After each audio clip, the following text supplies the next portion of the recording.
there's many scenarios where your choice is not going to be able to be changed later. It's irrevocable, and that is the decision. And then, so going from that support structure, it's almost like a system that's like kind of on rails, if you want. It's like going from like bumper bowling to sort of regular bowling. All of a sudden that ball can jump lanes and, end up in a completely different place. Yeah. Yeah.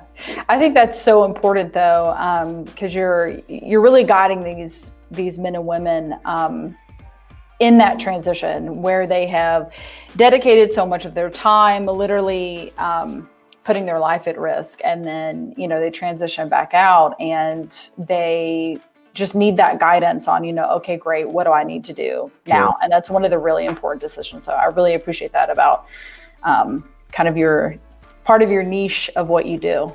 Yeah, no, I appreciate it. And actually, I think one other thing I should say too is that you have a big HR support structure a lot of times in the very beginning and at the very end. I've seen many cases where, especially where federal civilians have gone years without looking at their thrift savings plans, without looking at their sort of investment decision making, and not realize the implications of what they chose when they walked in on day one when they were 23 years old. And that can also be a very, very dangerous situation, because I will tell you, in all areas of personal finance, there's this very amorphous, abstract concept called time that gets a vote.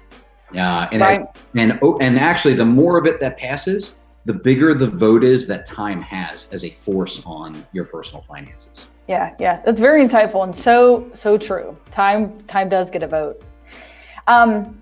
I also wanted to ask, because I found this so interesting, your philosophy towards money. So I want to read this to make sure I get it correct, but a person's relationship with money is the third most important factor impacting their mental and physical well-being after their health and relationships with family.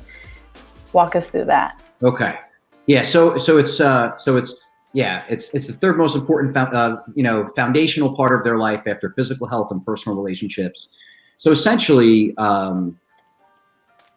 you've got sort of the little micro things that make you, that make or break your day, your week, your life.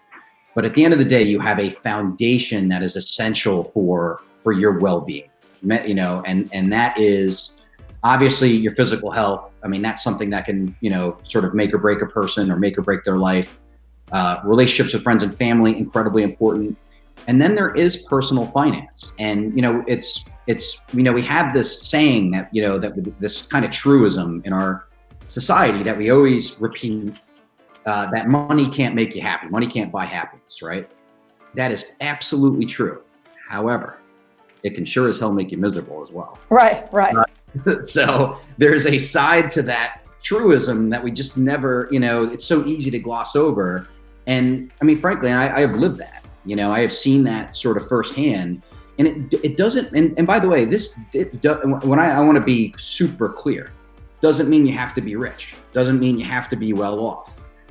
It means that you have to have confidence in your financial future and clarity in the steps you need to take to get to that financial future that you are happy with and you are satisfied with.